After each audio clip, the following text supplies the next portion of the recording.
Bonsoir à tous, bonsoir à toutes. C'est un très grand plaisir de vous voir si nombreux à la médiathèque de l'Institut et de l'ambassade.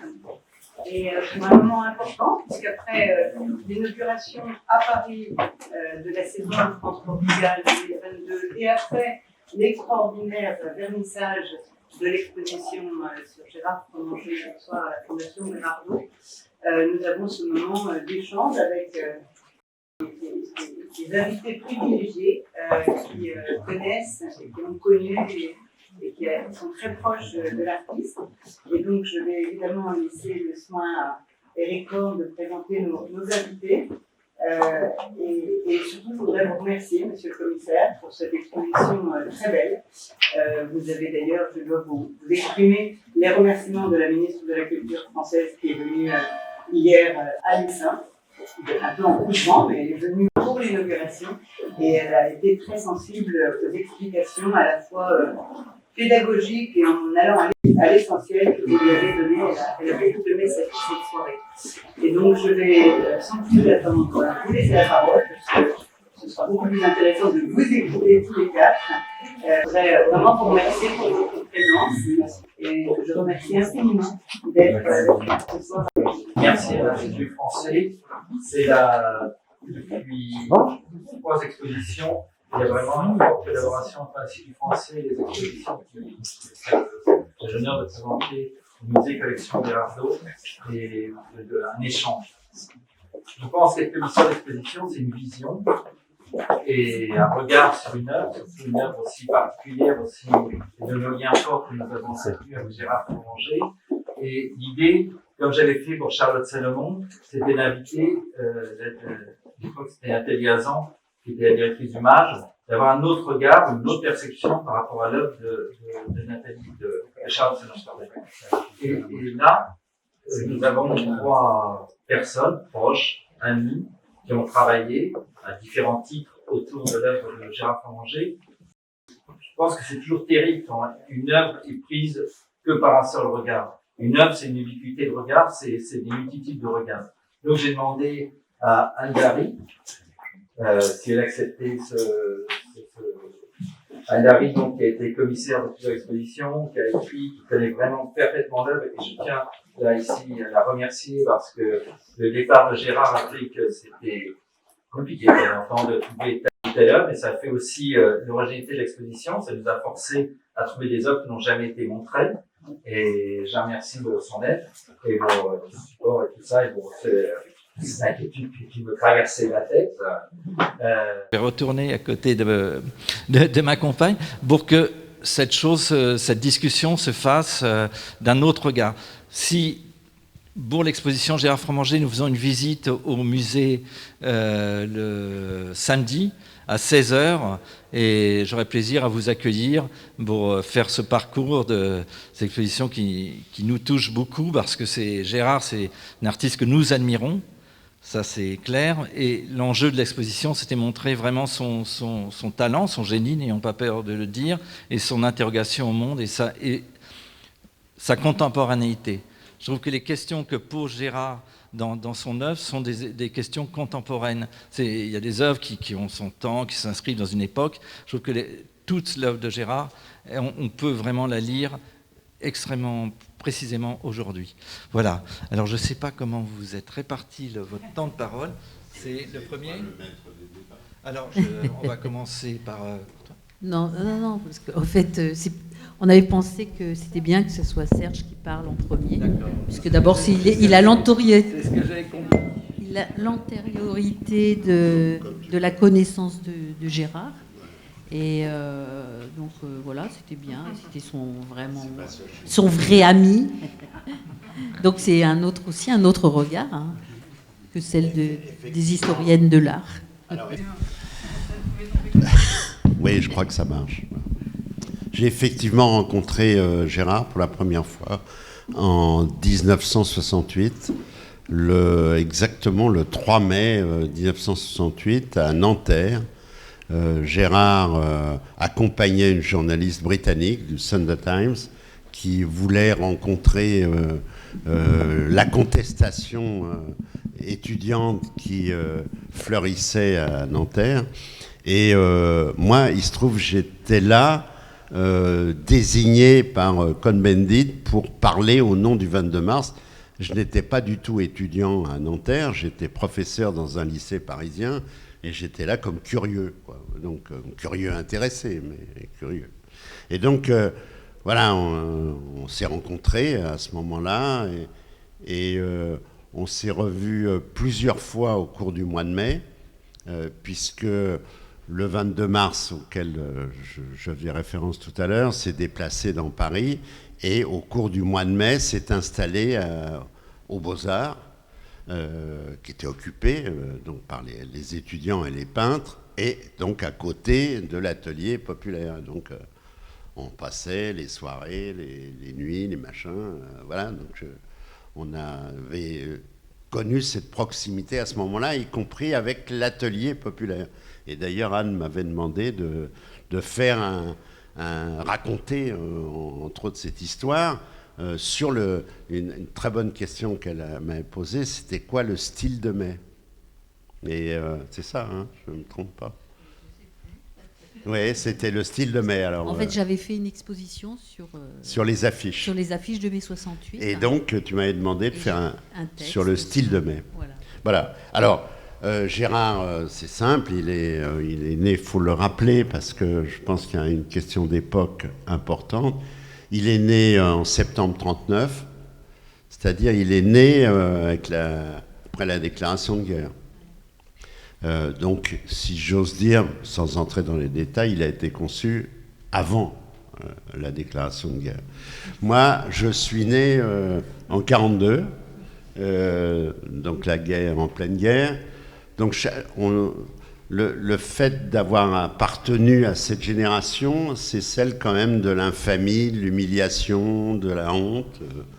Voilà, je pense que ça a beaucoup compté dans cette génération, y compris dans des événements qui se sont produits en France après. On a vécu là-dedans, voilà, on a baigné là-dedans. Voilà, alors je vais très vite. C'est une génération qui vient du noir et blanc. D'abord, le paysage urbain, la vie était en noir et blanc. Elle n'était pas en couleur. D'abord, on était dans la guerre froide. La guerre froide, comme son nom l'indique, les couleurs sont très froides. Et c'était vraiment du noir et blanc. La ville était noire. Bon, maintenant, toutes les villes sont blanches ou lumineuses. Autrefois, les villes étaient noires. Noires de pollution automobile, mais aussi de pollution humaine. Puis, il y avait le vieillissement de la pierre. Pour moi, je le dis en passant, l'un des plus beaux actes artistiques qui a été commis en France, c'est Malraux en 62. C'est un acte... Souvent, j'ai cette polémique avec des gens qui disent « Mais Malraux, ministre de la Culture, il n'a rien fait. » Il a fait un acte incroyable, qui a éclairé les villes. Voilà, il a éclairé les villes. C'est un changement d'époque. Il faut attendre 62. Et la couleur va très lentement en France. Dans d'autres pays aussi, mais c'est des cas particuliers à France. Par exemple, la couleur à la télévision, c'est 67. Hein, c'est la deuxième chaîne, 67. Donc on est près de 68. Je me souviens que les photographes, il se trouve que j'aime beaucoup la photo, j'ai beaucoup travaillé sur la photo, les photographes, les stars de la photographie, travaillent tous en noir et blanc. Pourquoi ? Parce que la couleur, c'était destiné à la publicité. Et donc, aucun grand artiste de la photo n'avait l'idée de faire de la couleur, quoi. Bon, donc, on était là aussi dans le noir et blanc. Le cinéma, la nouvelle vague, C'est une nouvelle vague en noir et blanc. Bon. Pourquoi je raconte ça? Parce que Gérard, il fait partie d'une génération qui s'est attaquée à la couleur. Et d'une certaine manière, il est, pour moi, j'ai essayé de l'expliquer un peu, il fait partie des gens qui vont libérer la couleur. En tout cas, il appartient à une génération qui a envie de couleur. Et la génération qui fait 68, en fait, dans le monde, puisque ce n'est pas un phénomène propre à la France, même s'il y a des spécificités françaises, c'est une génération qui a envie de couleur. Et il se trouve, il y a la figuration narrative, mais le pop, c'est de la couleur aussi. Hein, on mélange la publicité, etc., avec le tableau, avec l'art, mais je veux dire, il y a une envie de couleur. Voilà. Alors, dans le cas, la couleur existe, et Gérard joue un rôle évidemment là-dedans. Souvent, on dit que la pellicule couleur a été inventée par les frères Lumière. Alors, en fait, c'est inventé par un Français, un chercheur français, un photographe, paysagiste, aquarelliste, qui en 1864 dépose le brevet de la couleur, qui est Louis Ducrot du Huron. Et Gérard a été concerné très directement parce qu'on lui avait demandé de travailler, de célébrer l'anniversaire de ce peintre. Et de ce peintre et de ce chercheur. Ce chercheur avait mis en évidence de quoi était composée la couleur, c'est-à-dire la quadrichromie, la trichromie, les trois couleurs le monochrome, le rouge, le bleu et le jaune, voilà, et dont la superposition fait la couleur. Alors, Gérard s'est attaqué à ça, ça a donné au final cette énorme série qui s'appelle la quadrichromie. Donc Gérard a ajouté le noir dans ses tableaux, mais en particulier les très grands tableaux, le jaune sur la Bastille, le bleu sur le paysage toscan, le rouge qui est moins quadrichromique que les autres, mais qui a d'autres spécificités. Hein, si on peut le dire comme ça. Quoi. Bon. Voilà, donc... et j'en viens à quelque chose qui va illustrer mon propos, qui est cette phrase de Cézanne, qui avait dit « Les lignes tiennent les tons prisonniers. Il faut les libérer. » Et la question de la libération de la couleur fait partie de l'histoire de la peinture au XXe siècle. Et d'une certaine manière, Gérard prend une place importante dans la libération de la couleur. Et l'histoire de 68 pour Gérard est vraiment intéressante parce que il va s'emparer du rouge. Le rouge, c'est à la fois idéologique, politique, stratégique, les Russes, l'Union soviétique, la Chine, je ne sais pas quoi. Bon. Et Gérard va en faire une matière artistique. Il s'en empare, il fait les coulures, le ciné-tract avec Godard, qui est entre parenthèses un acte artistique formidable.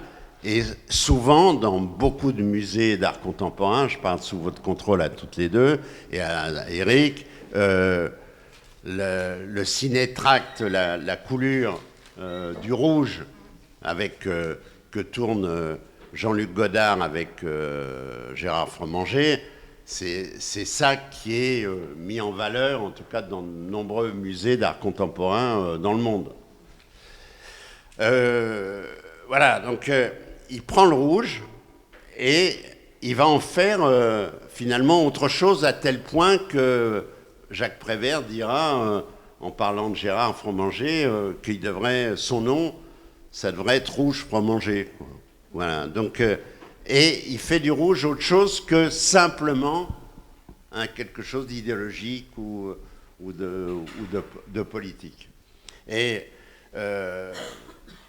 alors, il y a une histoire du rouge chez Gérard.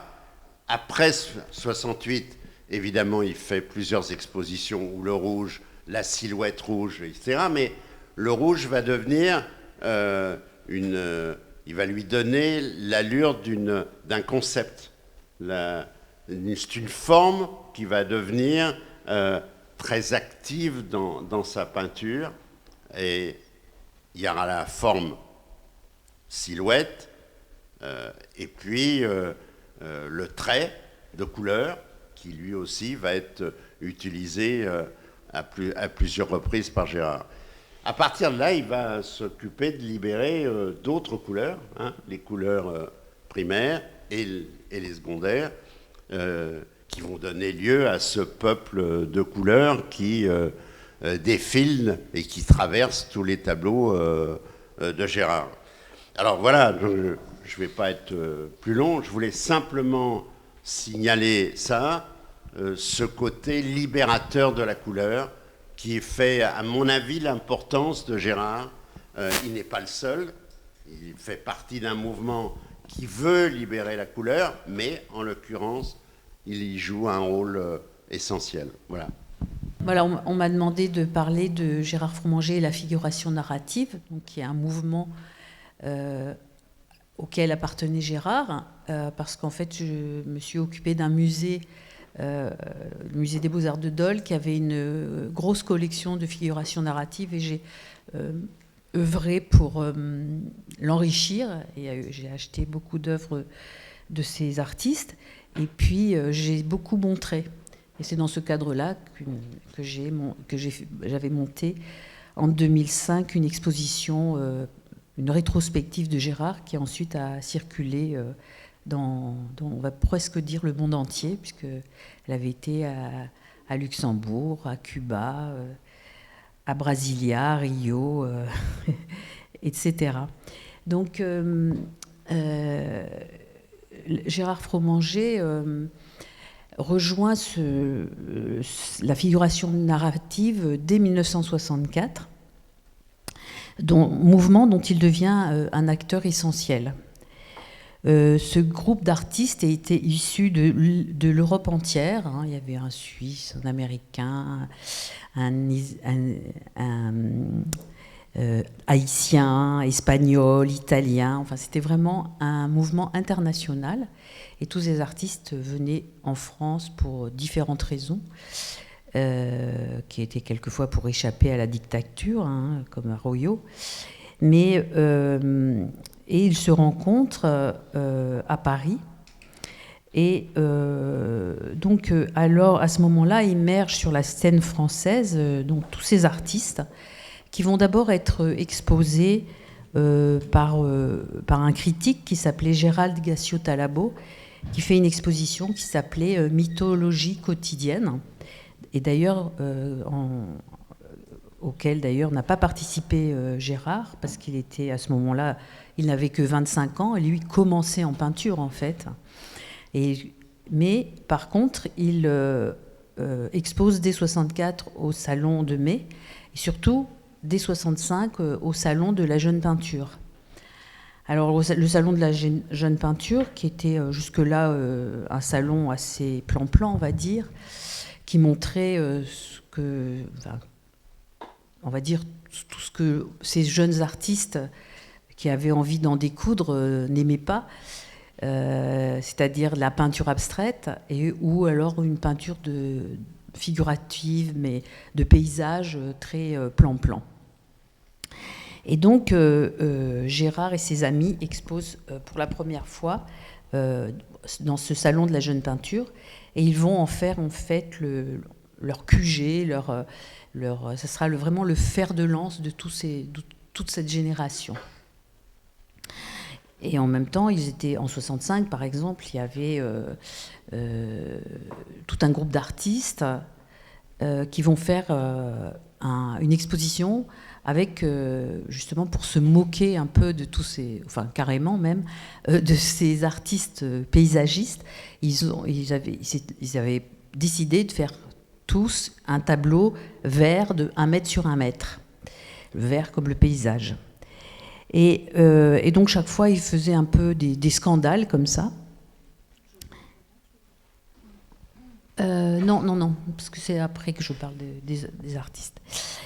Et donc, ce mouvement devient une alternative à la peinture abstraite alors dominante.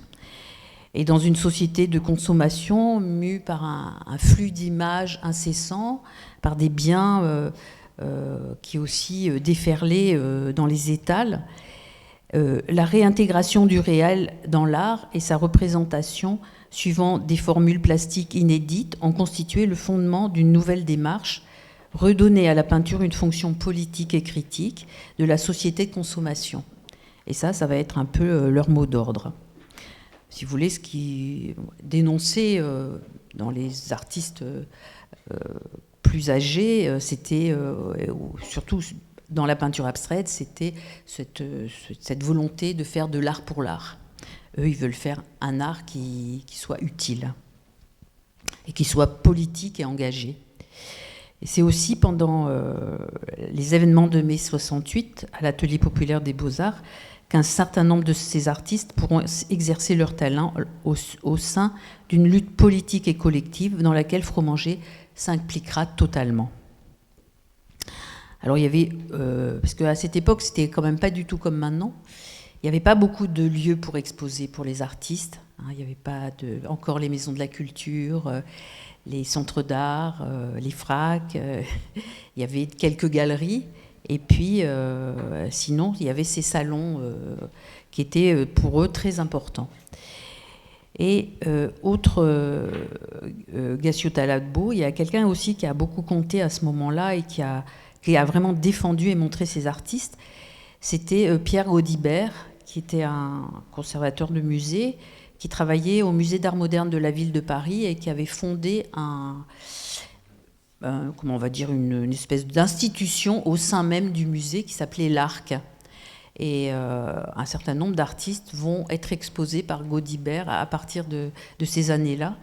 Et d'ailleurs, Gérard sera présenté en 71 à l'Arc avec une exposition qui réunissait toute une nouvelle série qu'il avait peinte qui s'appelait Les Boulevards des Italiens et qui venait juste d'être peint, puisque c'est des tableaux qui datent de 71-72. Alors, j'ai choisi de vous montrer quelques-uns des artistes de ce mouvement.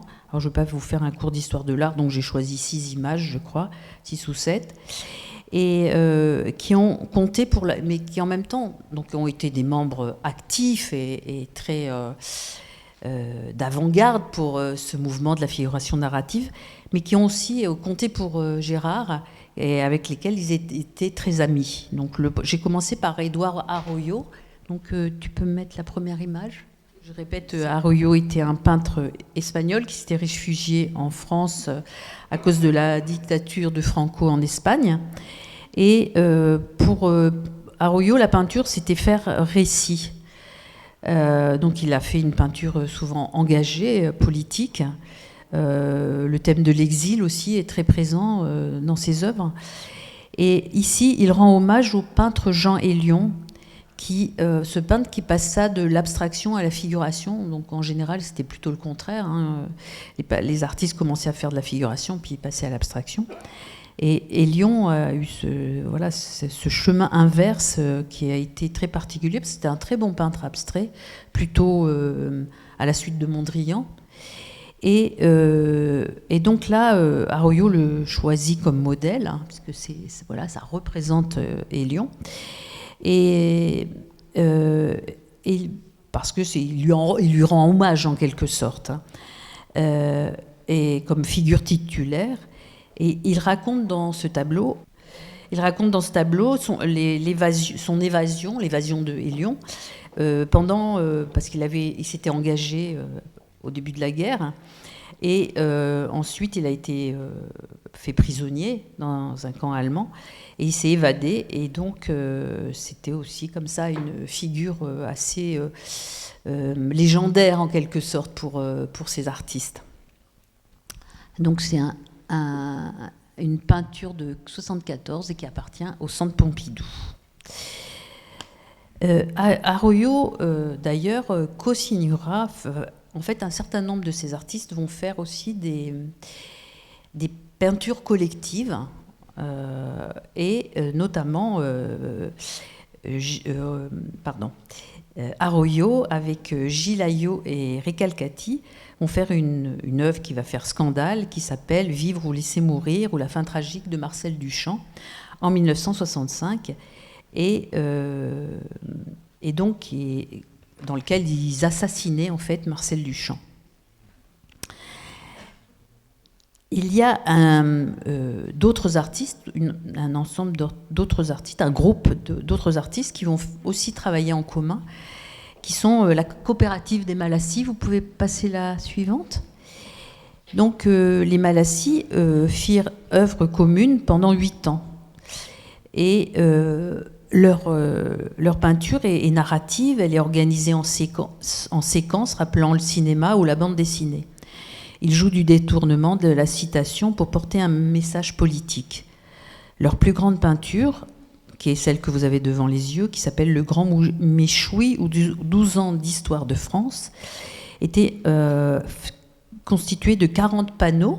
Donc on met bout à bout pour faire une sorte de grande fresque qui fait 65 mètres de long, donc qui n'est pas très facile à présenter, je vous l'accorde, puisque cette œuvre est en dépôt au Musée des Beaux-Arts de Dole, et donc je l'ai montrée plusieurs fois.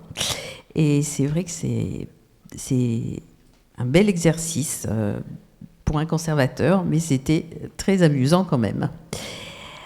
Alors cette pratique collective, donc voilà, donc c'était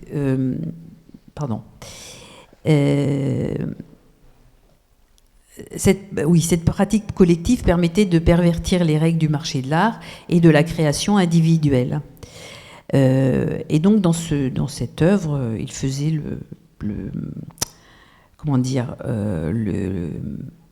le procès du gaullisme. Et c'est donc les Français qui sont des moutons, etc. En fait, c'est une œuvre très drôle. Et l'un des artistes de la coopérative des Malassis est Henri Cueco. Et donc, vous pouvez mettre l'image suivante. Voilà, donc ça s'appelle La Manifestation. Et il met en scène une manifestation grâce à une technique qui est assez... C'est une peinture à l'huile sur toile, mais qui est assez proche de l'affiche. Cueco a été quelqu'un de très virulent, très politiquement engagé, et donc cette œuvre fait partie d'une série qui s'appelle Les Hommes Rouges, qui date entre 70 et 75, dans lequel il parlait de son engagement politique en fait. Et qui est un très bon artiste. Il vient d'avoir une très grande exposition. D'ailleurs, plusieurs musées sont mis en commun qui a circulé en France. Et il y a un très bon catalogue aussi et c'est un homme merveilleux que j'aimais beaucoup et que Gérard appréciait aussi. Vous pouvez mettre l'image suivante. Alors là, c'était aussi un pote de Gérard. C'est Hérault, donc il y a un peintre d'origine islandaise. Et l'œuvre qui est devant vous fait partie d'une série qui s'appelle l'Escape, et dans lequel il peignait un flux ininterrompu d'images qui sature la surface du tableau, comme la production de la société de consommation qui déverse un flot incessant de marchandises. Donc là, c'était Foodscape, et donc c'est que de la bouffe.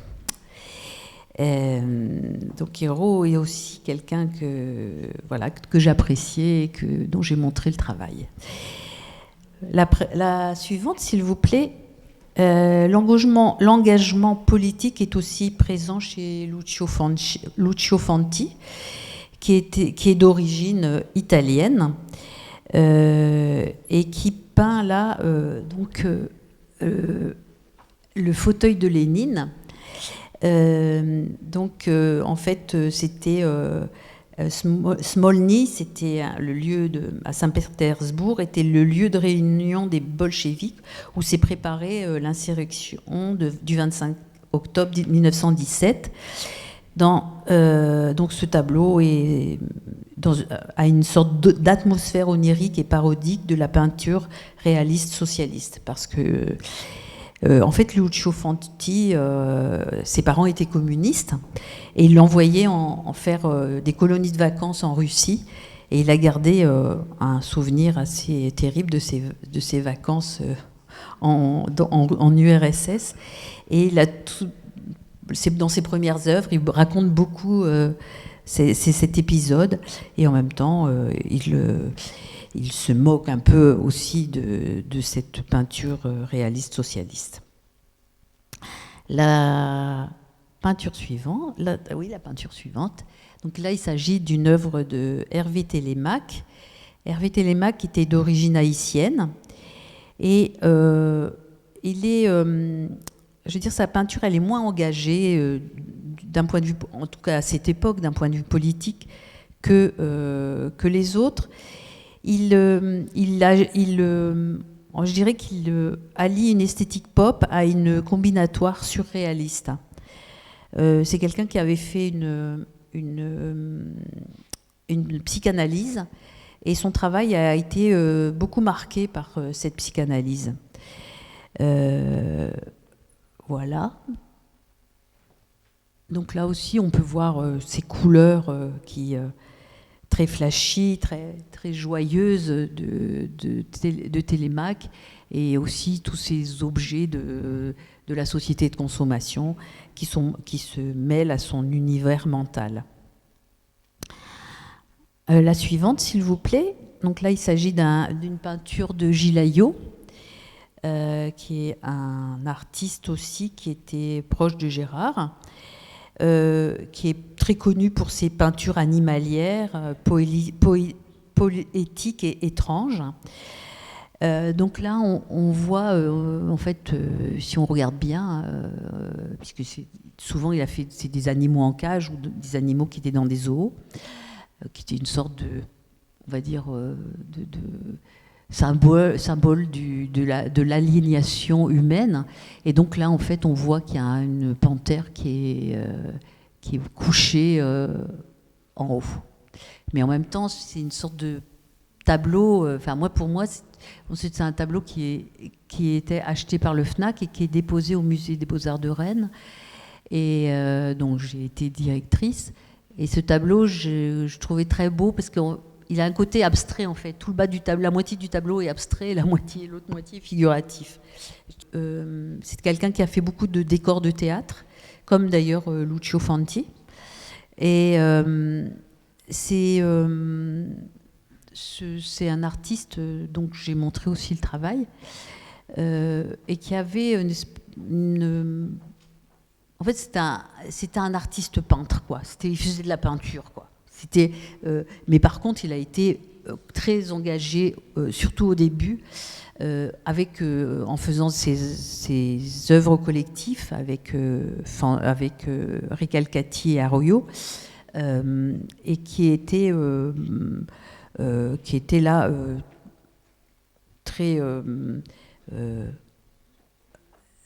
des œuvres qui étaient comme l'assassinat de Marcel Duchamp, qui était très engagé.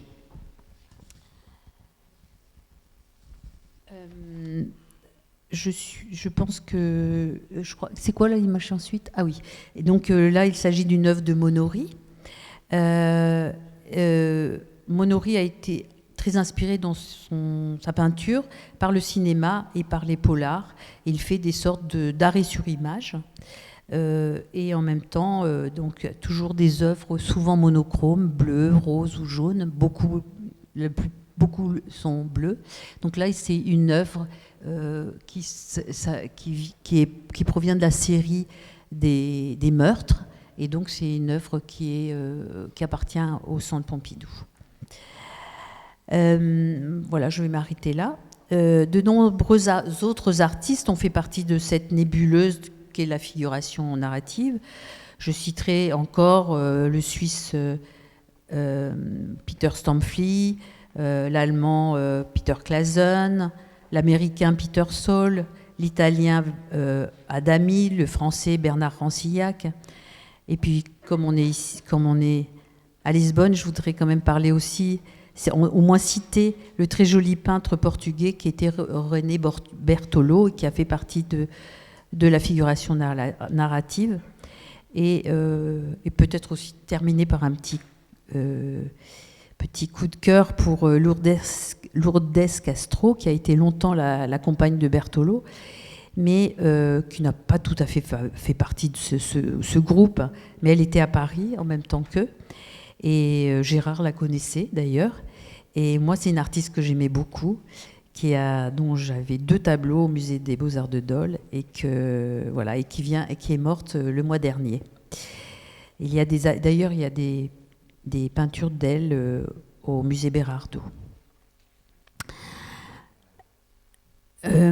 Gérard Fromanger a évolué dans sa peinture, et donc on cite souvent cette rupture de 1978 où il a exposé au MNAM, au Centre Pompidou, et où ces nouveaux tableaux, dont il y a un certain nombre sont présentés à l'exposition du musée Bérardo, et qui ont été très incompris à l'époque, et qui a été pour lui une rupture qu'il a fait d'ailleurs partir en Italie et s'installer là-bas. Mais en fait, je pense que Gérard a toujours été exposé dans ce groupe de la figuration narrative, même si peu à peu, je dirais, tous ces artistes, à partir des années 80, ils ont suivi leur propre chemin et n'ont plus été purement... voilà, par exemple, Télémaque, il a fait des objets, il a fait des sortes d'installations, et donc chacun a suivi sa propre route. J'ai fini de parler. Et je passe la parole à Marianne. Bonjour, donc moi je suis Marianne, je suis la petite dernière. J'ai été, avant de travailler au musée Marmottan-Monet, l'assistante cachée de Gérard pendant un certain nombre d'années. Et je trouvais très intéressant ce que tu disais, Serge, tout à l'heure sur... rappelons-nous à quelle époque nous sommes nés. Eh bien, moi, je suis née dans les années 70. Et je pense qu'on est porté à être sensible aux œuvres qui sont créées, qui sont, j'allais dire, de notre époque. C'est un peu une esthétique qu'on tête malgré nous. Et lorsque j'ai découvert l'œuvre de Gérard Fromanger, je travaillais en vente aux enchères, et je suis, je ne vais pas dire tombée en amour, mais ça m'a procuré un souffle vital qui me faisait défaut et qui pourtant avait été extrêmement important. Alors vous voyez ici cet autoportrait de Gérard qui date de novembre 1973, je crois que tu étais ici d'ailleurs à cette époque, et qui donc est l'expression de la photogénie sur laquelle je reviendrai, qui représente Gérard, qui est présenté dans différentes postures de rouge, et qui représente les différents mouvements gauchistes irréconciliables qu'il essayait de marier au sein du salon de la jeune peinture.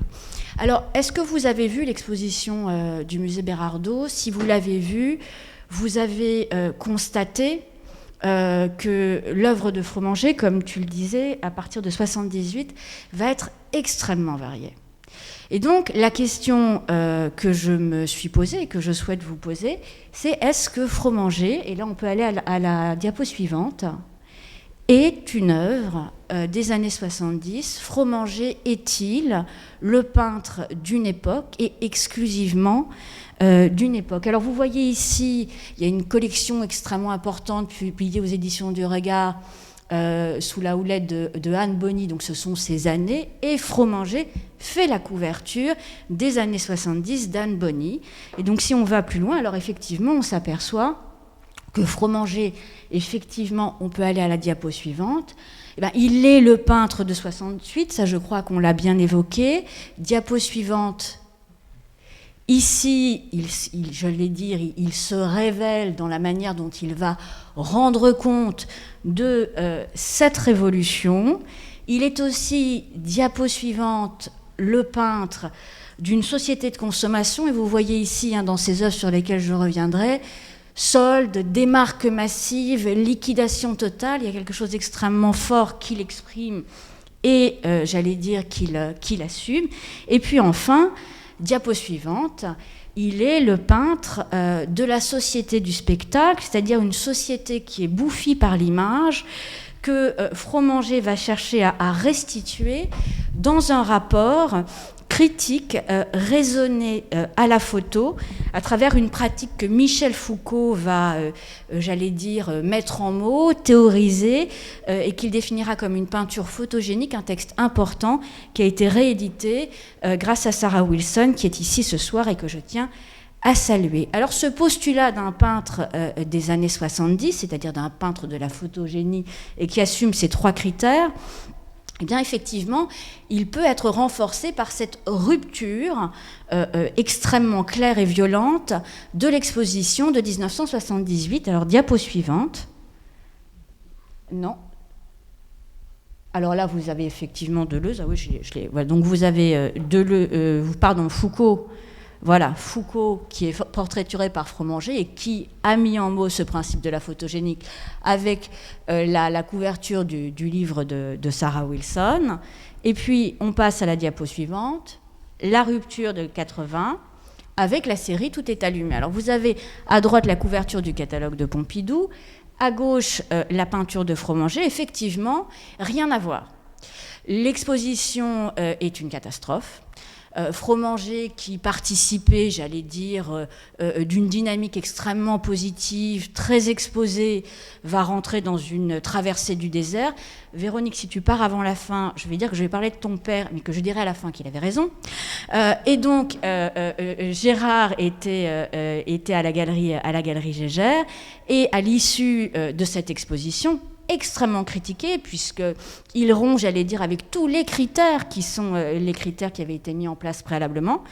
Gégère lui dit, écoute, tu continues, tu fais ce que tu veux, mais surtout tu me mets une petite figure. Et là, Gérard dit, non, pas question. Et effectivement, c'est l'exil, c'est le désert toscan. Et Fromager va, d'une part, entamer une très très longue traversée du désert, et d'autre part, produire une œuvre qui va être une œuvre assez surprenante. Alors, diapo suivante, alors là, la définition est très mauvaise, mais vous l'avez dans l'exposition, c'est une série qui date de 82, qui s'appelle Allegro, qui va, j'allais dire, surprendre par sa naïveté. Vous avez une rupture avec la photogénie, diapo suivante. Voilà, donc ici, vous voyez Fromager dans son atelier de Montaauto qui est en train de produire une série qui s'appelle Chimère. Donc, ce sont des tout petits tableaux, il y en avait 105, et vous voyez la manière extrêmement paramétrée avec laquelle il travaille. C'est une rupture aussi avec ce thème de la rue auquel on l'associe, diapo suivante. Et vous voyez ici, dans cette série de toutes les couleurs, eh bien, vous avez des corps désarticulés qui n'ont ni de rapport directement avec la rue, ni de rapport avec la photographie. Alors, on peut se demander si, au terme de cette traversée du désert, Fromager n'aurait pas renoué avec une certaine manière, faisant de ces silhouettes une marque de fabrique. Et là, je vous invite à passer la diapo suivante. Enfin non, il y en a deux autres. Alors là, vous avez les rhizomes. On a beaucoup parlé des rhizomes. Enfin, en diapo suivante. Voilà, donc on est en 2002, série noire. Donc vous voyez, Fromager, c'est quand même un artiste qui, toute sa vie, va faire des choses qui sont extrêmement différentes. Et aujourd'hui, quand on parle du grand Fromager, on est sur une période où on étudie la période des années 70, ce qui est plutôt une bonne nouvelle. Quand un artiste a une part de l'œuvre qui est méconnue, ça veut dire qu'elle est souvent visionnaire et qu'il faudra du temps pour la comprendre, et c'est le travail qui nous incombe aujourd'hui. Donc, on continue. Alors, le retour progressif du passant, une marque de fabrique. La question, est-ce que ce serait un petit peu un renoncement, et donc on le voit ici dans une série Sans dessus dessous qui date de 2003, et je reviendrai dessus parce que je crois que c'est vraiment un moment jalon dans son évolution. Diapo suivante. La série Le Cœur fait ce qu'il veut. Alors vous avez vu ce très très grand format, je l'ai mis en petite dimension parce que la résolution était très mauvaise et qui représente cet électrocardiogramme qui est l'électrocardiogramme de Gérard, et dans laquelle il représente ces silhouettes sur la partie inférieure de la toile. Ici, Le Cœur fait ce qu'il veut, peinture monde. On a véritablement l'impression de se trouver dans l'espace. Et enfin, eh bien, Impression Soleil Levant 2019, le dernier grand tableau que Gérard ait peint pour les dialogues inattendus que nous avons organisés au musée Marmottan-Monet. Donc vous voyez ici eh bien, cette résurgence de la figure. Alors, je voudrais essayer, pour essayer de comprendre quelle est finalement cette place de la photo, de la photogénie, revenir un petit peu sur la genèse de l'œuvre de Fromanger, la questionner pour voir quel éclairage elle peut apporter. Alors la photo et la projection, j'allais dire, de la réalité sur la toile est quelque chose qui est connu de tout temps. La caméra obscura, utilisée par Vermeer, est quelque chose de bien connu pour restituer une réalité la plus fidèlement possible. Et en 1965, Fromanger, qui aime, j'allais dire, le mythe, dit qu'il passe du gris à la couleur, de l'exemple de Giacometti à une peinture qui serait une peinture inaugurale, moderne, avec cette figure iconique de Gérard Philipe dans Le Prince de Hombourg. Alors là, vous voyez qu'il y a une dimension qui est complètement assumée de rapprochement avec la photographie dans le rendu. Pour autant, Fromanger, à l'époque, ne dispose pas des outils du peintre qu'il aura plus tard, notamment l'épiscope, la capacité à projeter sur la toile. Ça veut dire que c'est un travail qui est purement artisanal. Mais il identifie, dès 1965, et c'est bien là, d'ailleurs, le moment où on va rompre avec Macht, le potentiel de la photographie. Pour autant, diapo suivante, ça n'ouvre pas une voie à Fromanger. Il y a quand même un espace de temps qui est considérable entre 65 et 68-71 où Fromanger va s'interroger sur ce qu'est un tableau. Et donc il va développer un procédé extrêmement original de panneaux découpés, vous les avez vus dans le début de l'exposition, sur laquelle, j'allais dire, il agit de manière extrêmement pragmatique et littérale comme il l'est. Et donc, à gauche, attention, droite et gauche, moi c'est pas très... Mon tableau part en fumée, donc vous voyez la manière dont il développe la fumée. À droite, mon tableau fuit. Et donc, il questionne les outils du peintre. Deuxième série. Alors là, on arrive au paysage, et donc il part d'un paysage simple et sans histoire, ce qui est quand même, j'allais dire, le degré zéro de la hiérarchie du genre, qu'il ramène, j'allais dire, à son essentiel, c'est-à-dire la représentation synthétique du soleil, du nuage, du ciel et d'un peu de verdure, et il va voir ce qu'il peut en faire en tant qu'artiste. Diapo suivante. Et là, toujours dans ces peintures sculptées, eh bien, vous avez ici le soleil se lève tous les jours. Et bon, donc son outil de peintre, c'est la capacité à évoquer ce calendrier d'une manière extrêmement poétique. Et il en tire une série qui, ici, vous montre alors un paysage déchiré, un paysage convexe, un paysage ondulé. Donc, le questionnement de qu'est-ce que la peinture m'offre comme possibilité. Alors, qu'est-ce qu'il va se passer en 1968 ? C'est le moment où tout bascule. Diapo suivante. Donc, on revoit notre diapo sur cette marée humaine. Et on peut passer, je pense, à la suivante. Le désir de Fromanger, si vous voulez, 68, et pour Gérard, en tout cas, la manière dont il l'a présenté, un moment de bonheur absolu et une prise de conscience. La prise de conscience qu'avec la rue, tout devient possible.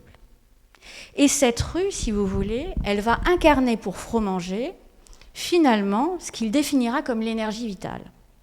Et donc Fromager, qui jusqu'à présent questionne ses moyens de peintre, eh bien, va trouver son sujet. Et c'est un élément absolument fondamental dans son évolution, parce que maintenant, il sait ce qu'il va peindre. Et donc, ce rapport à cette réalité, il va l'assumer de manière extrêmement objective, honnête et réservée. Et c'est là qu'entre en jeu, j'allais dire, la photographie. Alors, on revient, on peut rester, puis on reviendra sur celle d'avant. Revenez. Voilà. Donc, Fromager, pour lui, la foule, donc la foule dispersée de mai 68, ça veut dire le passant anonyme de la rue, la réminiscence que tout devient possible, eh bien, pour lui, c'est le réceptacle de l'énergie vitale qui peut se révéler à tout moment. Et donc, il fait des temps morts, donc des temps de break, entre 12h30 et 13h, le sujet de sa peinture, pour respecter totalement son sujet, c'est-à-dire cette force vitale qu'est la foule. Il va demander à un photographe, Élie Kagan, de l'accompagner et de photographier les gens dans la rue.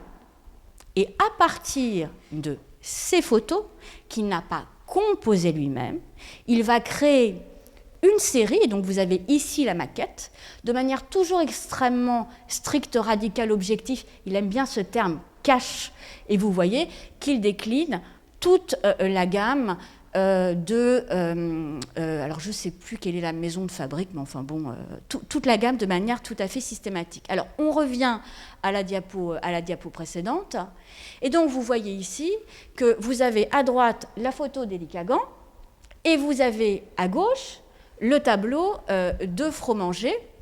Et donc, ce qui va être absolument essentiel pour Fromager, c'est de respecter cette photo, donc de respecter son sujet, et lui, d'intervenir en tant qu'artiste pour révéler, j'allais dire, la substantifique moelle de l'énergie vitale, c'est-à-dire, et là est la nouveauté, de représenter un paysage, un cadre dans une couleur unie, et ça c'est nouveau. Et le rouge, c'est ce rouge de l'énergie vitale, c'est ce rouge de la vie qu'il vient mettre en exergue et qui est le dénominateur commun de l'ensemble de sa série. Alors on va continuer.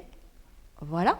Et donc vous voyez que Fromager part d'une photo qui n'est pas la sienne. Vous avez ici une photo qui est parue dans les journaux des révoltés de la prison de Toul, et vous voyez la manière dont il va l'interpréter. Diapo suivante. Et donc voilà, la vie d'artiste, qu'est-ce que c'est ? C'est de travailler dans son atelier avec un épiscope, d'avoir la projection de cette réalité qui n'est pas la sienne, qui est une réalité qu'il respecte et qu'il va nous décoder grâce à la couleur. Et s'il choisit de donner un monochrome à chacun de ces paysages, eh bien c'est parce que pour Fromager, chaque couleur doit avoir sa chance. On continue. Alors la question du langage. Là, on avance. Simplement, je ne les ai pas mis, mais vous comprenez bien qu'entre 1868 et 1878, Fromager... Ah, mais ça, c'est parce que je fréquente trop Monet. Ça, c'est... Et je suis trop Monet, donc voilà. Donc entre 1968 et 1978, il va y avoir ce rapport à la photo qui est le respect total à la fois d'une société qui est une société qui vit par l'image, mais aussi cette distanciation. Et quand vous avez dans l'exposition toute cette série du peintre et le modèle, vous avez la silhouette, le profil de Gérard qui est en ombre chinoise, le titre qu'il choisit, le peintre est le modèle. Il le choisit en opposition à la thématique picassienne du peintre et son modèle. Donc il est là pour servir son sujet. Et effectivement, par ce biais de la photogénie, ce biais extrêmement objectif, mais aussi très en retrait, ça lui permet de rendre compte de la réalité des années 70. Mais alors la réalité des années 80 change, et effectivement, la question du langage va se poser pour Fromanger. J'allais vous dire pour 2 raisons. Tout d'abord, parce que on n'est plus dans les mêmes années. À la société du spectacle succèdent les années fric, les années de la télécommunication, les années de la libération des fréquences, ce sont les fréquences libres. Et donc, on entre dans un nouveau moment. Et vous voyez dans cette série Tout est allumé, ici, ce réseau qui nous semble être un réseau dans le ciel avec ces ondes qui sont parcourues. Et donc, Fromanger, à la fois, vit son époque, et d'autre part, il s'interroge sur ses moyens de peindre pour en rendre compte. Et en l'occurrence, il se pose la question du langage et renonce, pour cette série et pour d'autres, au recours à la photogénie. Alors on continue.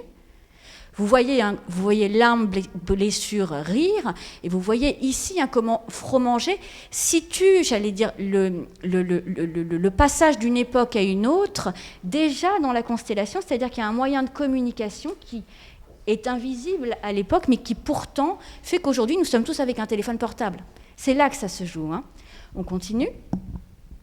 Alors, pourtant, j'avais pris une haute def. Bon. Donc, la question du langage pictural va se poser pour Gérard, et la matrice de la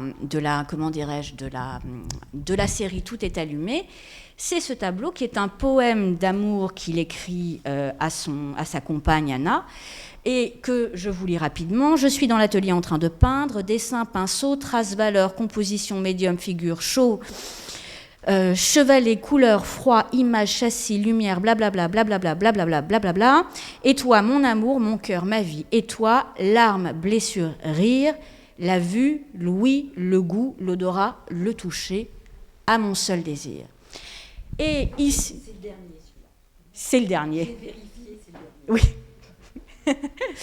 Et effectivement, c'est le dernier. Et vous voyez qu'ici, Fromanger se pose véritablement la question de la formation du langage. Vous avez d'une part l'écriture, vous avez d'autre part la ligne de couleur, et vous avez ensuite le signe.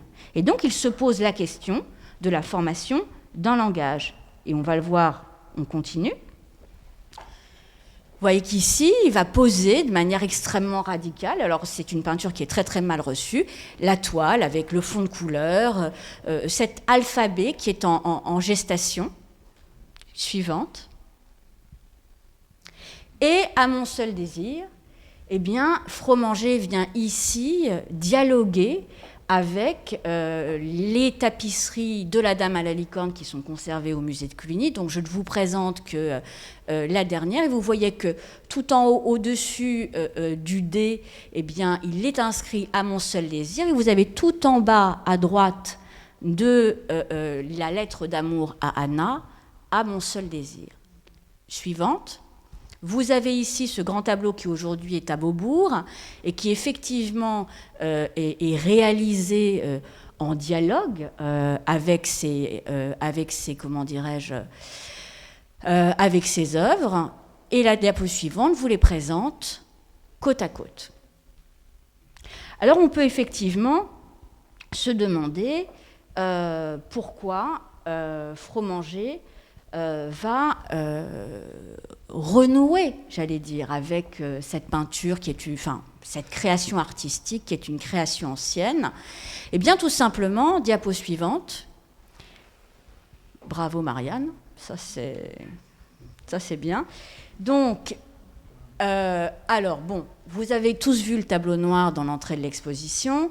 Donc, c'est un tableau 9,60 m qu'il a peint d'ailleurs au moment du décès de son père.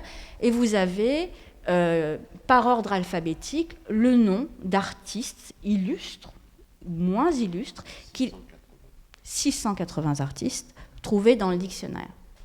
Et la problématique de Gérard, c'est de s'inscrire, enfin, ce n'est pas sa problématique, c'est sa réalité. C'est de s'inscrire dans une histoire de l'art. Et Gérard le dit d'ailleurs très clairement, il dit « La toile n'est pas blanche, elle est noire de tout ce qui a été fait avant moi. Et mon rôle d'artiste, c'est de le blanchir. » Non, celle-là, c'est raté. Et donc Fromanger, eh bien, rentre dans un dialogue qui est un dialogue avec ses voisins. Alors, vous voyez, je vous présente son voisin Giotto. Vous avez vu dans l'exposition la série du Palais de la Découverte, qui est une référence immédiate aux Étrusques, dont de nombreuses nécropoles sont à côté de la maison qu'il habite en Toscane.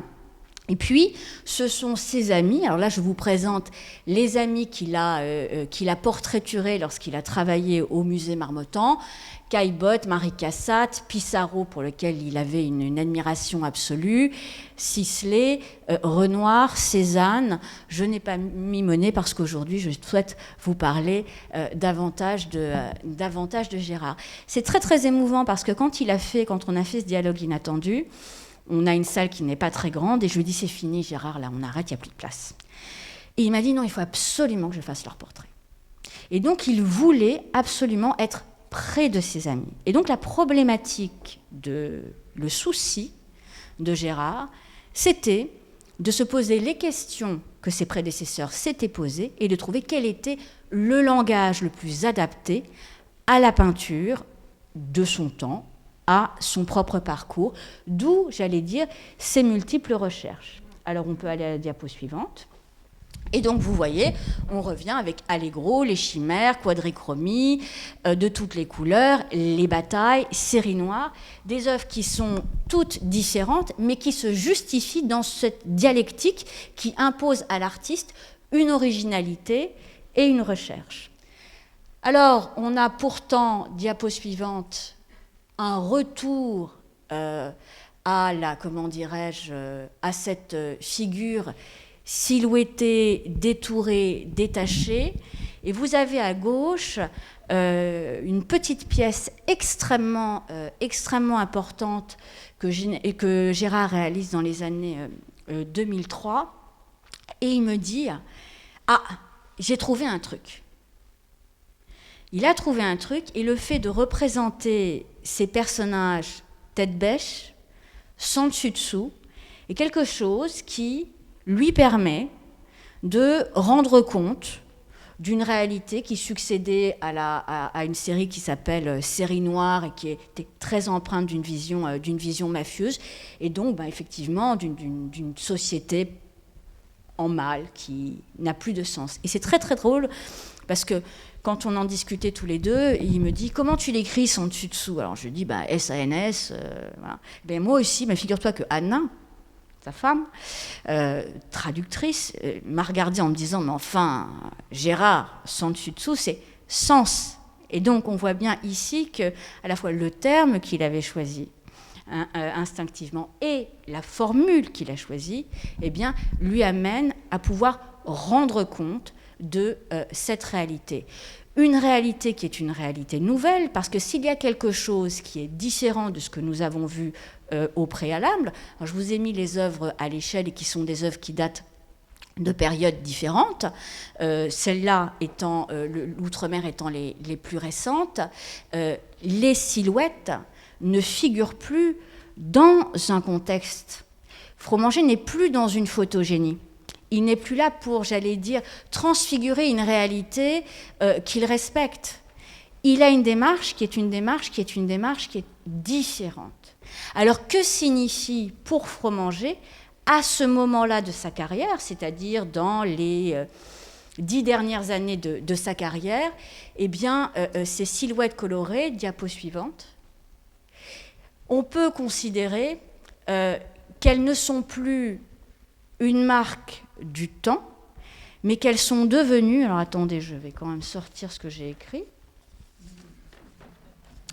mais qu'elles sont devenues, alors j'ai un peu travaillé quand même, hein. Donc, je vous le lis. La figure silhouettée n'a jamais vraiment disparu. Elle réapparaît avec force avec la série Sans dessus-dessous. Elle n'est plus un fragment d'actualité, un instantané, mais une sémantique.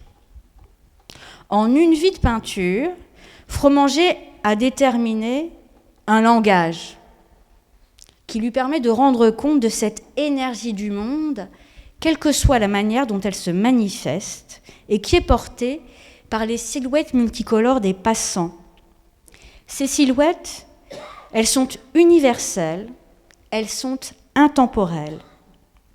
Elles sont devenues son langage, en ce sens que Fromager va refuser de les supprimer de sa peinture, parce qu'elles ne sont plus un motif, cela n'a plus rien à voir avec la photogénique, c'est devenu une poétique, le langage de Fromager, sa peinture, et c'est la raison pour laquelle il me disait « Marianne, aujourd'hui, je ne peux plus me permettre de retirer mes silhouettes parce qu'il faudrait que je puisse le justifier et j'ai créé ma poétique. » Et voilà comment, en une vie, à travers ce rapport à la réalité, à la peinture, à la couleur, Fromager a, je crois, contribué à faire à la fois de la peinture un véritable langage propre et surtout, je crois, quelque chose qui lui tenait très à cœur, quelque chose de poétique.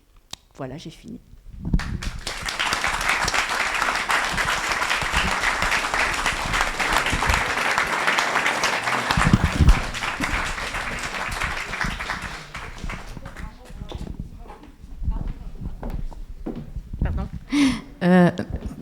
Nous pensions faire venir à côté de vous Joana Baião, chercheuse portugaise qui a contribué au catalogue de cette exposition et qui s'est aventurée dans un rapprochement entre les artistes portugais et Gérard Fromager, et l'exercice a été vraiment très réussi. Merci pour ce très très beau texte que nous allons tous lire avec beaucoup d'intérêt. Merci beaucoup. Je m'excuse de mon français, que c'est très pauvre. Je vais lire un petit, je serai bref. Je veux tout d'abord remercier l'invitation pour être ici ce soir. Je salue Madame ambassadrice de France à Portugal et le conférencière qui ont fait des interventions assez intéressantes et importantes sur la personnalité et l'œuvre de Gérard Fromager. Je salue aussi Eric Korn. Quand j'ai reçu le défi d'établir des points de contact et de dialogue entre la production de Gérard Fromager et celle des artistes portugais de sa génération en activité à la même époque, j'étais très enthousiasmée, mais en même temps inquiète, très inquiète. Comment faire une approche sérieuse et pas forcée de ces thèmes? Mon français, vous comprenez? Okay. Après parler avec Eric et avec l'équipe du musée Berardo, j'ai décidé de limiter mon univers de réflexion à une sélection d'artistes et d'œuvres d'art portugais représentés dans la collection du musée Coleção Berardo. Et je décidais me concentrant sur l'intervalle chronologique des années 60 et 70. En fait, à cette époque, plusieurs artistes portugais se sont lancés dans des recherches qui dénoncent une très grande perméabilité aux nouvelles propositions artistiques internationales, et c'est important, résultat d'une conscience culturelle de plus en plus ouverte sur le monde extérieur, encouragée par des voyages à l'étranger ou des expériences migratoires dont Paris était encore la destination privilégiée. C'est mon pensée sur le thème. L'imagerie pop, entendue au sens large et incluant les propositions de nouveau réalisme et de la figuration narrative, alliée à une conscience historique et politique qui est très importante dans le cadre de la dictature portugaise à ces années, entrer dans les recherches esthétiques et formelles de ces artistes portugais. Entre eux, on peut mettre en évidence quelqu'un, c'est seulement un exemple, dont l'œuvre dialogue avec celle de Fromager. Je mentionne en première place Lourdes Castro, la maîtresse des ombres et des lumières, qui aux années 60 commence à explorer la dimension métaphysique de la représentation des silhouettes et contours. On peut voir ici. Le suivant. Oh, merci. Ana Vieira, avec ses silhouettes découpées, les corps vides d'identité pétrifiés dans des situations banales du quotidien, et placés dans les espaces d'interaction directe avec l'observateur, et c'est une affinité curieuse avec l'œuvre de Fromager. Le suivant. On peut mentionner aussi les signalétiques, cartographies du quotidien de René Bertolo et les cartes expérientielles de Joaquim Rodrigo. Le suivant. Ici, le travail sur les signes, les cartographies personnelles, c'est très, très intéressant pour moi. On peut aussi parler de l'époque métaphysique de Carlos Calvet, qui à cette période explore une figuration connotée à l'imagerie du pop art, fait de gros plans cinématographiques et d'images graphiques auxquels il associe un singulier paysagisme onirique et transcendental, je crois. On peut aussi parler des portraits de Nikias Kapinakis, qui témoignent d'une mythologie des valeurs de la psychanalyse sociologique de la culture contemporaine, dans ce cas la culture contemporaine portugaise, observée à partir de l'intérieur. Nikias, il est un participant de cette culture, de cette intellectualité. Et dans mon texte, je rappelle aussi une histoire presque oubliée de la rencontre entre Fromager et un graphiste portugais prometteur qui est mort très, très jeune. Le suivant, s'il vous plaît. Qui s'appelle João Pereira. Et ils ont travaillé dans une courte période dans le contexte des actions à l'atelier populaire. C'est une histoire peu connue, c'est inédite, je crois. Pour moi, c'était vraiment un plaisir revisiter les artistes portugais à travers de l'œuvre de Fromager. C'était un exercice très intéressant pour moi comme historienne de l'art portugais. J'espère que l'exposition Splendor soit non seulement l'occasion pour les visiteurs de découvrir et se délecter de l'œuvre de cet artiste, de Gérard Fromager, mais que cette exposition stimule aussi une autre redécouverte ou découverte de la riche histoire de l'art portugaise du XXe siècle. Merci beaucoup.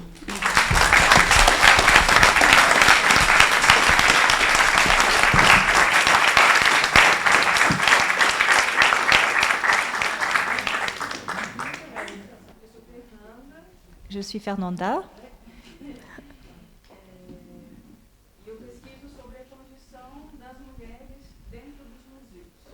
et je fais une recherche sur le rôle des femmes dans les musées. La représentation des femmes dans les musées.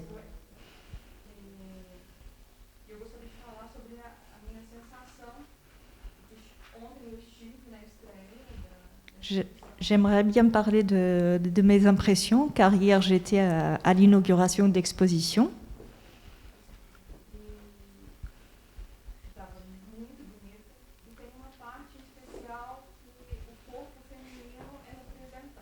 C'était une exposition très belle et il y avait une partie où le corps féminin était très bien représenté.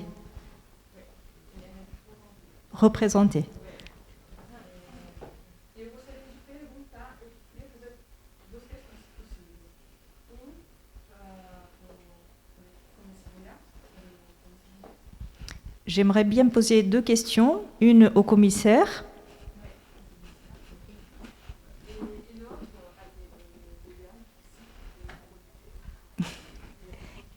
Et l'autre aux intervenantes.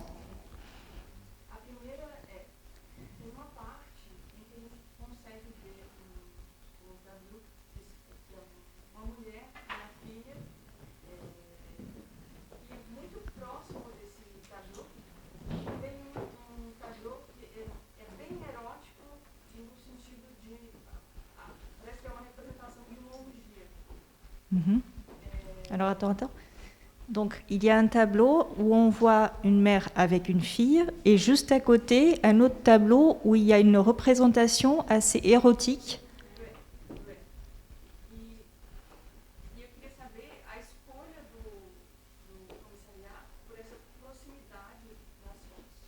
Et j'aimerais bien comprendre ce choix de la proximité de ces 2 photos. De ces 2 tableaux. Pardon, tableau. Bonsoir, merci de votre question.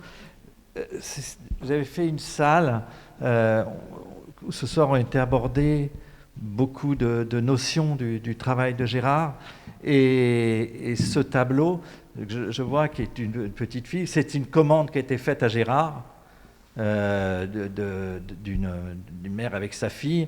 Et ce tableau est quasiment peu sorti d'ailleurs de cette collection privée. Et c'est bizarrement, c'est sa fille, la petite fille qui a aujourd'hui 50 ans, qui nous a prêté ce tableau. Donc moi, vous voyez qu'effectivement, je comprends cela. Moi, je vois plus comme une chose d'amour d'une fille et de sa maman, et qui se poursuit dans ce moment-là de confiance que Gérard a surpris, parce que c'est vraiment une commande. C'est pas Gérard qui a pris une photo, je ne sais où, d'une revue. Et c'est déjà pour cela. L'autre tableau érotique dont vous parlez, c'est celui, le portrait de Roselyne, je pense. Non, c'est Rachel. Ah, c'est Rachel et Léa. Rachel et Léa, ce n'est pas un tableau érotique, c'est quelque chose qui pose vraiment la question entre l'amour et la sexualité, et la tromperie, et la duperie.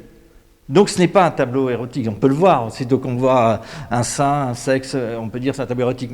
On peut sortir peut-être de cette vision, peut-être un peu trop fermée, et c'est surtout, reprenant la légende de Jacob, de Rachel et Léa, c'est un tableau qui parle beaucoup plus, il me semble, de l'amour, de la duperie, et de cette légende entre Rachel, Léa et Jacob.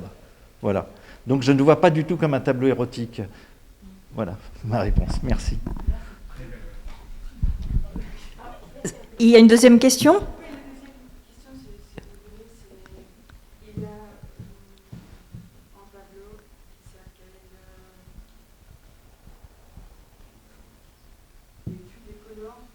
De toutes les couleurs ?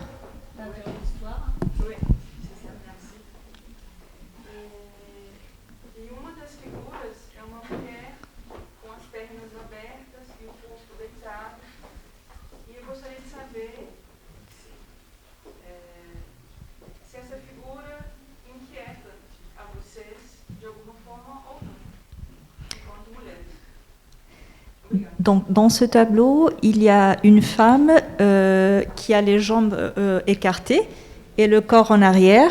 Et elle voulait vous demander si...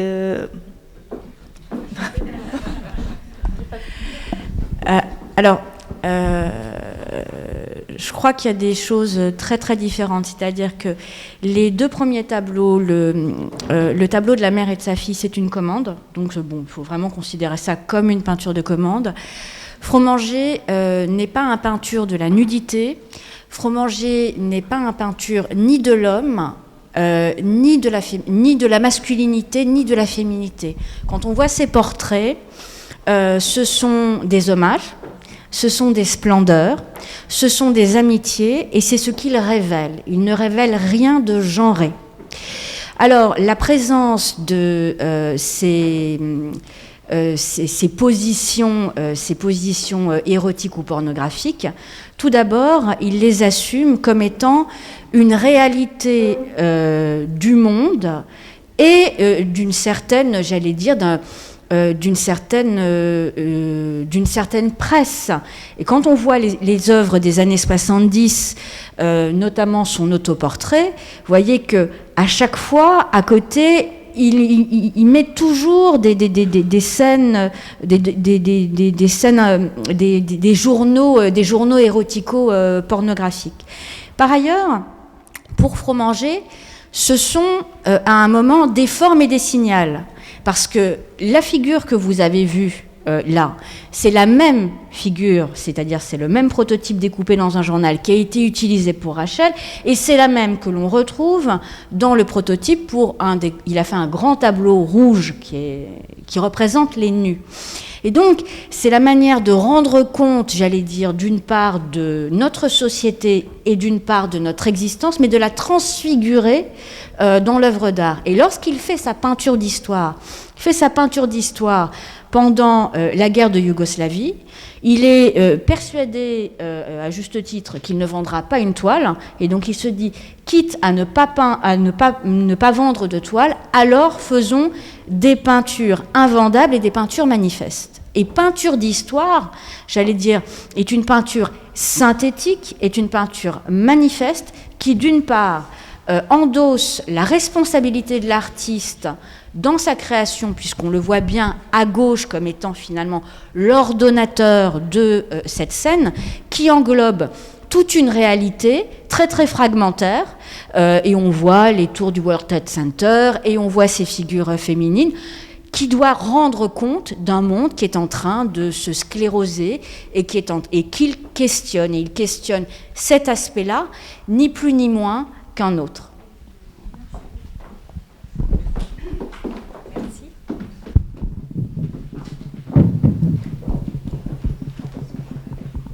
Je voudrais quand même dire que j'apprécie beaucoup votre question et je pense que ce qui m'a fasciné, le titre de mon premier texte à propos de Monory, c'était romantique postmoderne. Alors les années 70, c'était une période immensément romantique avec des hommes avec des cheveux longs et une musique quelconque. On oublie toujours dans l'histoire de l'art la musique de l'époque. Et il faut dire que c'est une époque extrêmement spéciale, c'est l'époque après la pilule, qu'on oublie toujours dans l'histoire de l'art, c'est après la pilule et c'est avant le sida. OK ? Et on ne peut pas déguiser le fait qu'il y avait l'amour libre à l'époque. Les gens les plus avant-garde faisaient beaucoup de l'amour libre. Le concept même de l'amour libre, ça faisait partie de cette libération totale. Et je ne vois aucune raison pour déguiser le fait que c'était une époque où l'expérimentation et l'expérimentation amoureuse, ça faisait partie de la libération et ces joyeuses années 70. Donc, parlons, c'est pas même une question de parlons franchement, parlons historiquement de ce moment exceptionnel que je n'ai pas vécu moi-même, malheureusement, mais que c'était un moment extrêmement important. Il y a des gens dans cette salle qui ont vécu ce moment, et c'était un moment extrêmement important pour Fromager. Et tous les peintres de cette époque que j'ai rencontrés étaient touchés par cet romantisme. On ne peut pas qu'être admiratif, un tout petit peu jalouse, et c'est pas du tout les mœurs de notre époque. Et c'était pas du tout les mœurs de l'époque en Portugal à cette époque non plus.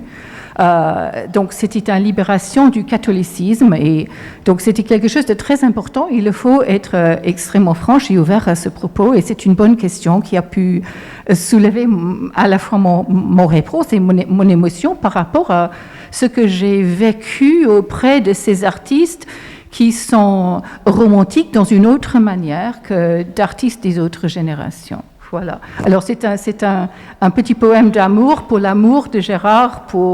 Donc on peut critiquer du point de vue de politique correct, mais c'était un moment à la fois cette réponse très particulière française envers un postmodernisme qu'il ne pouvait pas faire en parallèle avec ce qui se passait en Angleterre ou aux États-Unis.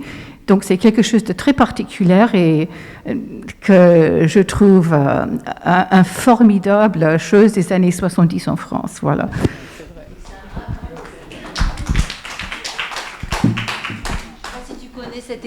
Je ne sais pas si tu connais cette expression de Françoise Giroud qui a appelé cette période entre la pilule et le sida, la parenthèse enchantée. Je trouve très joli.